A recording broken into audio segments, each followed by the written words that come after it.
بسم اللہ الرحمن الرحیم. ناظرین السلام علیکم. میں ہوں آپ کا میزبان صابر شاکر وفاقی دارالحکومت اسلام آباد سے کچھ تازہ ترین بلکہ انتہائی تہلکہ خیز خبر کے ساتھ. 2 فروری ہو چکی اور آج سے ٹھیک 6 دن کے بعد انتخابات ہیں. ٹھیک 6 دن کے بعد انتخابات ہیں اور 6 دن کی شام انتخابات کا رزلٹ بھی آ چکا ہوگا. لیکن اس دوران بہت کچھ ہو رہا ہے. راولپنڈی، اسلام آباد بہت کچھ ہو رہا ہے اور خاص طور پہ عمران خان صاحب کو ایک بہت بڑی ڈیل آفر ہوئی ہے. اور کیا ڈیل ہے، اس کے مندرجات کیا ہیں، وہ بھی ہم آپ کو بتائیں گے. اور یہ ایک ایسے وقت میں یہ ڈیل آفر ہوئی ہے جب انتخابات میں صرف 6 دن باقی ہیں، اور ایک ایسے وقت میں یہ ڈیل آفر ہوئی ہے جب سابق وزیر اعظم عمران خان کو سائفر کیس میں 10 سال سزا سنائی جا چکی ہے اور ان کو توشخانہ میں 14 سال قید کی سزا سنائی جا چکی ہے. ان کی اہلیہ بشرا بی بی کو بھی 14 سال قید کی سزا سنائی جا چکی ہے. 2 مقدمات مزید ان پر موجود ہیں. ایک ہے عدت نکاح کا معاملہ اور دوسرا ہے القادر ٹرسٹ، اور ان دونوں مقدمات میں بھی سزا کا کہا جا رہا ہے کہ اس میں بھی سزا ہوگی. اور یہ روز روشن کی طرح یا ہیں کیونکہ اس وقت ایک سکرپٹڈ کھیل چل رہا ہے اور بہت بڑی آفر، بہت بڑی ڈیل کی بات کی جا رہی ہے. کیسے اور کیا، یہ ساری باتیں آپ کو بتاتے ہیں. لیکن سب سے پہلے، کیونکہ جو میں آپ کو گفتگو کرنے لگا ہوں، یہ سب سے رات گئے چہمگوئیاں اس وقت شروع ہوئیں جب بشرا بی بی کو سزا ہوئی. اور بشرا بی بی کو سزا جب ہو گئی تو وہ ٹھیک 1 گھنٹے کے بعد وہ راستے میں تھیں اور اس طرف خبریں چل رہی تھیں کہ ٹیمیں تشکیل دے دی گئیں، ان کو گرفتار کیا جائے گا، یہ کیا جائے گا، وہ کیا جائے گا. بشرا بی بی کو فون کر کے آگاہ کیا گیا کہ آپ کو سزا سنائی جا چکی ہے.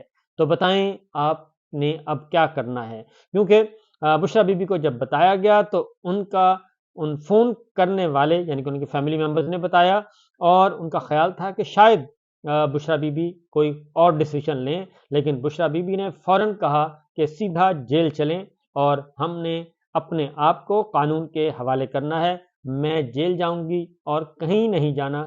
اور ان کا یہ ہمت اور استقامت دیکھ کر ان کے ساتھ بیٹھے لوگ بھی کافی حیران ہوئے. اور جب وہ اڈیالہ جیل پہنچیں تو اس کے بعد باقی لوگ بھی حیران، میڈیا بھی حیران رہ گیا، کیونکہ خبریں بہت زیادہ، ایک آپ کو پتہ ہے کہ بیانیہ جو ہے جیسے جیسے چلتا ہے وہ اس کا اندازہ آپ کو ہے کہ کیسے ساری چیزیں مانیٹر ہو رہی ہوتی ہیں. بہرحال بشرا بی بی کل پہنچ گئیں اور انہوں نے پہلا سرپرائز دیا، سب کو حیرت میں ڈال دیا جب وہ اڈیالہ جیل پہنچیں اور اڈیالہ جیل کے دروازے کھل گئے. اور کسی کو وہم و گمان میں بھی نہیں تھا کہ، کیونکہ ان کے پاس آپشن تھے. ان کے پاس پہلا آپشن یہ تھا کہ وہ وہیں سے روپوش ہو جاتی اور کسی بھی اپنی فیملی ممبر کے ساتھ، کسی بھی فیملی فرینڈ کے ساتھ، کہیں بھی کسی بھی گھر میں بھی وہ بیٹھ سکتی تھیں، موبائل فون آن کر سکتی تھیں اور چپ کر کے کہیں بھی جا سکتی تھیں. لیکن انہوں نے یہ آپشن نہیں لیا. اس کے بعد یہ بھی ہو سکتا تھا کہ 2 دن وہ خاموش رہتی اور ججمنٹ کی کاپی آتی، وہ ہائی کورٹ جاتی، اپنے آپ کو بیل کے لیے پیش کرتی. انہوں نے یہ آپشن بھی نہیں لیا اور سیدھی وہ پہنچ گئیں اڈیالہ جیل. اور جب اڈیالہ جیل پہنچی تو ایک کامران خان صاحب نے ٹویٹ کر دیا. کامران خان صاحب نے ٹویٹ کیا کہ بشرا بی بی ملاقات کے لیے آئی تھیں اور انہیں گرفتار کر لیا گیا. اس سے بڑی لا علمی کی کوئی اور بات ہو نہیں سکتی. لا علمی کہوں گا کیونکہ وہ مجھ سے بڑے ہیں، سینئر ہیں. کم سے کم اس لا علمی، اور اگر انہوں نے یہ دانستہ نہیں کیا تو اگنور کرتے ہیں. اور کیونکہ اس کی وجہ یہ ہے کہ ماشاءاللہ وہ سینئر موسٹ ہیں اور ان کو پتہ ہونا چاہیے تھا کہ جیل میں، عدالت میں کیس تھا اور وکلا نے کہا بھی اور کہ جی وہ آ رہی ہیں، وکلا بھی آ رہے ہیں، بشرا بی بی بھی آ رہی ہیں، ان کو آ جانے دیں. لیکن جج صاحب نے فوراً فیصلہ سنا دیا اور بشرا بی بی نے عدالت میں حاضری لگوانی تھی. تو اس لیے کامران خان صاحب سے معذرت کہ وہ ایسی پتہ نہیں کیوں انہوں نے یہ حرکت فرمائی. تو بہرحال صورتحال اس کے بعد پہنچ گئیں. سارا دن بشرا بی بی جیل میں رہیں اور حکومت کے لیے مسئلہ بن گیا اور کہ جناب اب کریں کیا، کیونکہ ان کا خیال تھا کہ تحریری فیصلہ اور اس کے بعد یہ سارا کے سارا 2-3 دن ماحول بنانا تھا، وہ نہیں بن سکا. اور بشرا بی بی نے وہ سارے کا سارا ماحول کا ستیہ ناش کر دیا اور وہ جیل میں بیٹھی ہیں. اور انہوں نے کہا جی کریں، اریسٹ کریں. پھر کہا گیا کہ جی فیصلہ نہیں آ رہا، تحریری فیصلہ آئے گا، وارنٹ ایشو ہوں گے، یہ ہوگا وہ ہوگا. جبکہ توشہ خانہ میں بلاور صاحب نے جب فیصلہ دیا تھا تو اس وقت تو ادھر سے فیصلہ اناؤنس ہوا، ادھر سے زمان پار کی دیواریں پھلانگ کر پولیس اندر جا چکی تھی اور دروازے بھی توڑ کے ڈرائنگ روم تک بھی پہنچ چکی تھی، دروازہ توڑ کے پولیس یہ حرکت انہوں نے فرمائی تھی۔ تو یہ کیا ہوا، اور پھر آنن فانن عمران خان صاحب کو اٹھایا اور اٹک جیل لے گئے۔ تو بشرا بی بی کہ کیا مطلب، وہ جیل میں بیٹھی رہی سارا دن کہ جی مجھے گرفتار کریں، ڈالیں جہاں ڈالنے، جو بھی ہے آپ کی بیرک ویرک اس میں۔ تو مشورہ ہوتا رہا، ادھر کور کمانڈرز کانفرنس بھی چل رہی تھی، سارا دن مشورہ ہوتا رہا اور انتظار کرتے رہے، اعلیٰ حکام کا، اعلیٰ ترین حکام کا انتظار کرتے رہے، کریں کیا۔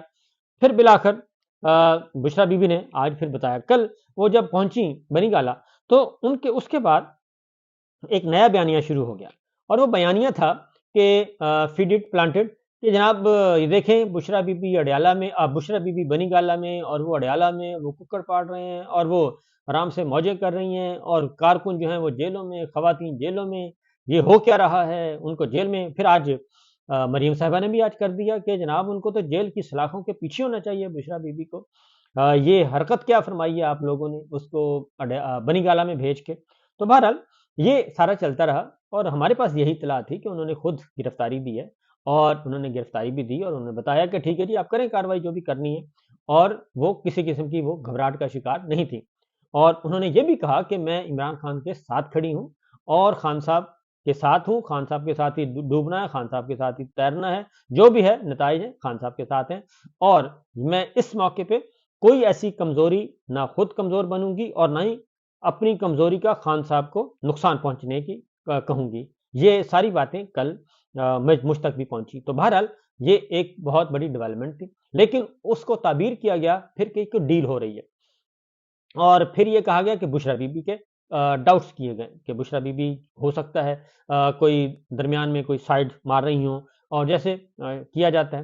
بہرحال اس کے بعد یہ ہوا کہ علیمہ خان گئی، علیمہ خان کو گیٹ سے اندر داخل ہوتے ہوئے دکھا دیا گیا، اس کے بعد نہیں بتایا گیا کچھ بھی، لیکن پتہ چلا کہ علیمہ خان صاحب کی ملاقات نہیں ہوئی۔ اور اس کے بعد آج انتظار پنجوتا نے ساری کی ساری کاروائی صبح داستان بیان کر دی کہ بھئی اندر تو جیل سے بھی بری حالت ہے، ایک کمرے میں ان کو بند کیا ہوا ہے، اور اس کمرے کے سامنے بھی پولیس بیٹھی ہے، اور وہ بالکل آ جا نہیں سکتے، اور سارے کنٹرول کر لیا ہے بنی گالہ کا۔ یہ سب کچھ ہو گیا، اور یہ جو بیانیہ 3 بیانیے بنائے گئے 16 گھنٹے کے اندر اندر، اور ہر بیانیہ جو ہے ہر 6 گھنٹے کے بعد 5-6 گھنٹے کے بعد وہ فارغ ہوتا گیا۔ تو اس کے بعد آج بشرا بی بی اڈیالہ جیل پہنچ گئی، اور ان کی ہیئرنگ تھی عدت والے کیس کی، تو وہاں پہ انہوں نے بتا دیا، انہوں نے پھر ساری بات ہی کھول دی، عمران خان صاحب نے بھی کھول دی اور بشرا بی بی نے بھی کھول دی۔ عمران خان صاحب نے کہا کہ مجھے ابھی پتا چلا کہ بشرا بی بی رات بنی گالہ منتقل ہوئی، میں نے رات کو ان کو کمبل بھیجا تھا، ہم نے گھر جانے کے لیے، یعنی کہ انہوں نے کمبل بھیجا تھا اپنے پاس سے جیل میں، یہ انہوں نے کہا ہوگا کہ کمبل بھیج دیا جائے جیل حکام کو، ان کو بلایا ہوگا کہ جی آپ ان کو دیں، کیونکہ ان کے پاس ہوگا کوئی ایکسٹرا کمبل۔ تو لیکن انہیں پتا چلا کہ وہ تو جیل میں ہے ہی نہیں، تو انہوں نے کہا میں نے تو رات میں ان کو کمبل بھیجا تھا۔ تو ہم نے گھر جانے کے لیے نہ کسی کو درخواست دی اور نہ رعایت مانگی ہے، اور فیصلے اوپر سے لکھوائے جا رہے ہیں، سارے پتلے ہیں آپ کے سامنے سے، یہ اوپر سے فیصلے لکھ کے آتے ہیں، جس ہار کو بنیاد بنا کر سزا دے گی وہ پریس کانفرنس میں عوام کو دکھائیں گے۔ ایسے متنازع فیصلے دے کر یہ ملٹری کورٹس بنا رہے ہیں، یہ ان کے فیصلے نہیں، یہ نظام انصاف کو تماشا بنا رہے ہیں۔ تو میں نے کیا ڈیل کرنی ہے، رابطے کرنے والے رابطے کرتے ہیں، میں باریاں لینے کے لیے سیاست میں نہیں آیا، مجھے بدنام کرنے کے لیے بشرا بی بی کو مقدمات میں شامل کیا گیا، اور یہ بات انہوں نے کی۔ اور ایک بات انہوں نے کی کہ مجھ سے رابطہ کے لیے بشرا بی بی سے بات کی گئی، اس نے کہا جیل جا کر خود بات کریں، بشرا بی بی سے بات کی گئی، کس نے بات کی ظاہر ہے، اور انہوں نے کہا کہ بشرا بی بی نے کیا کہا، انہوں نے کہا جی آپ جا کے خان صاحب سے ڈائریکٹ بات کریں، میں آپ کا کوئی پیغام نہیں پہنچاؤں گی، وہ پیغام کیا وہ بھی آپ کو بتا دیتا ہوں، مجھ سے کوئی بات نہیں کرتا، یہ سب 3 سال کرسی کی بات کرتے ہیں، 3 سال کی کرسی کی بات ہے، یہ سب میوزیکل چیئر ہے۔ اور ڈاکٹر یاسین ناشد صاحب کے بارے میں انہوں نے کہا میں باقی وہ پورشن نہیں بتا رہا، میں صرف وہ پورشن بتا رہا ہوں، یہ اس ڈیل سے متعلق ہے۔ تو لہٰذا انہوں نے کہا کہ بشرا بی بی خود گرفتاری کے لیے خود چل کر جیل آئیں، کیونکہ ہماری بہت سی خواتین جیلوں میں ہیں، ہم نے کسی سے کوئی رعایت نہیں مانگی، مجھے نہیں معلوم بشرا بی بی کو کیوں بنی گالہ لے کر گئے۔ بشرا بی بی نے جی کل پہلی دفعہ بات کی ہے میڈیا سے، انہوں نے کہا کہ انسان خود گرفتاری کے لیے جیل آ گیا اور کیا ہو سکتا ہے، انہوں نے کہا جی میں تو خود آئی اور کیا ہو سکتا ہے، میرے گھر کو سب جیل بنا دیا گیا، وہ کوئی ہوٹل تو ہے نہیں، اور ہم بزدل نہیں